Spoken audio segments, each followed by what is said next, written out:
Hello guys, in this video I am going to share with you guys one of the most beautiful game played by Paul Morphy. And before starting, just a humble request, everyone please wear double masks and use sanitizer and stay home and try to stay safe. So let's get into it.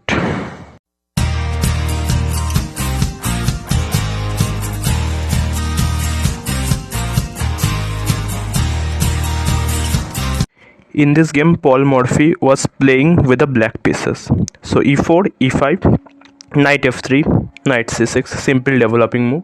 Knight c3, knight f6. Paul Morphy goes for the 4 knights defense. Bishop b5 and bishop c5, developing all the pieces towards the center. Nothing out of the ordinary.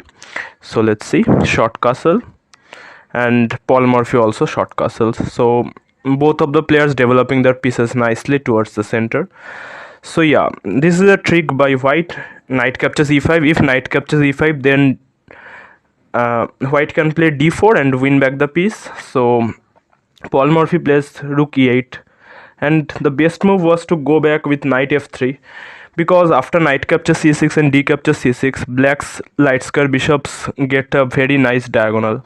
So d captures c6, bishop c4, b5, kicking the bishop more back, bishop e2, and knight captures e4, winning back the pawn.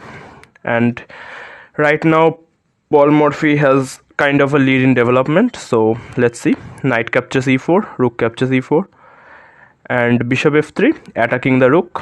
So rook e6, defending the c6 pawn, and from the 6th rank the rooks can go to the g and h file to attack white king. So let's see, c3. It is a little bit of slow move. Maybe d3 would be better, or even try to go for some b3 bishop b2 idea.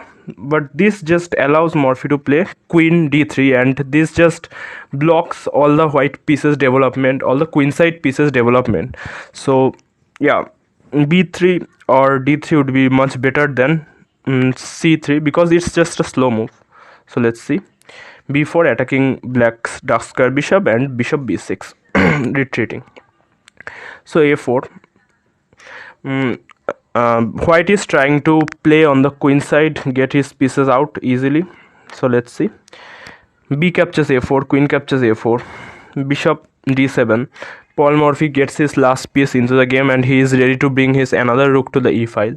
So let's see, rook a2. This is designed to play queen a6 and stopping queen c2. So let's see, rook a e8, getting everything into the game. Queen a6, offering a queen exchange, and wait for it. Look at this move. Just look at this move. Queen captures f3. Just a simple queen sacrifice, and this is a very long combination. This is almost 10 moves long combination. Of what a calculation he does with this beautiful queen sacrifice for just a bishop. So that's what I have already mentioned in the thumbnail, that quality of the pieces matters. Black's queenside pieces are just out of the game, so black has only one defender, whereas white has 4 attackers. That's why white's attacking chances are much better than black's attacking chances are much better than white's defensive chances, because yeah, 4 pieces are very much for the attack. So let's see, he accepts, already has to do that. And rook g6 check. This is quite simple. King h1, bishop h3. So right now threatening the rook and threatening also bishop g2, king g1, bishop f3 checkmate. So he has to play rook d1, getting the king a little breathing room.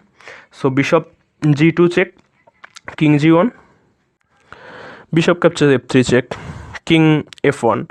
And right now you should not be taking hurry and taking the rook on d1, because then your attack will be slowed down. So he has to play bishop g2 check, king g1. Rook g2 would be a little bit better, but doesn't really change very much. Bishop h3 check, king h1 only move, and bishop captures f2. The threat is rook g1. So has to play queen f1. The threat was bishop g2 checkmate, so has to defend with the queen on f1, because if you play any other move, then bishop g2 would be a beautiful checkmate. If you even play rook g1, then rook captures g1 would be a checkmate. So bishop captures f1, rook captures f1, rook e2, taking the rook to the nice second rank. There is a saying that rook on the 7th is heaven, and for black that is the second rank. So already three black's pieces are very much better than white three pieces, and already black is up 2 pawns. So this game is already over.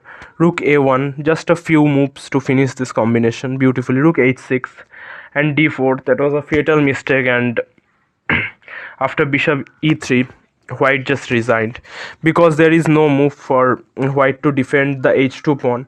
So let's see some of the variation. If you play bishop captures e3, then rook captures h2, king g1, and rook g2 would be a brutal checkmate. And otherwise, let's see, after bishop e3, if you play rook f2, we can take, because the bishop is pinned, so bishop captures, and then any rook captures h2, king g1, rook h1, king f2, rook captures a1 would be a easily winning position. After bishop h6, gh6, black would be just a simple rook up. So after bishop e3, white just resigns, and what a brutal combination and brutal win by Paul Morphy. Let's just look at that queen sacrifice once again. Just a beautiful queen sacrifice and kind of a 10 move combination also. So yeah, just have to praise the beautiful play by Paul Morphy. So b captures a4, queen f4, bishop d7, rook a2, rook a8, queen f3, and now look at this move. Just look at this move. Queen captures f3, pawn captures, rook check, king h1, bishop h3, rook d1, bishop g2, king g1, bishop f3, king f1, bishop g2 check, king g1, bishop h3, king h1, and bishop captures f2. And right now if you just play any move, then bishop g2 would be checkmate. Let's say you just play just for the sake of saying rook f1, then bishop g2 would be a beautiful checkmate. So has to play queen f1, and after that bishop captures f1, rook captures f1, rook e2, rook a1, rook h6, d4, bishop e3. The whole variation I have already show you guys. So after this move, white just resigns and Paul Morphy wins another beautiful game. So guys, if you like the video, then like, share and subscribe, and do follow all the COVID protocols, and don't take it lightly. Stay safe, stay home. Goodbye guys.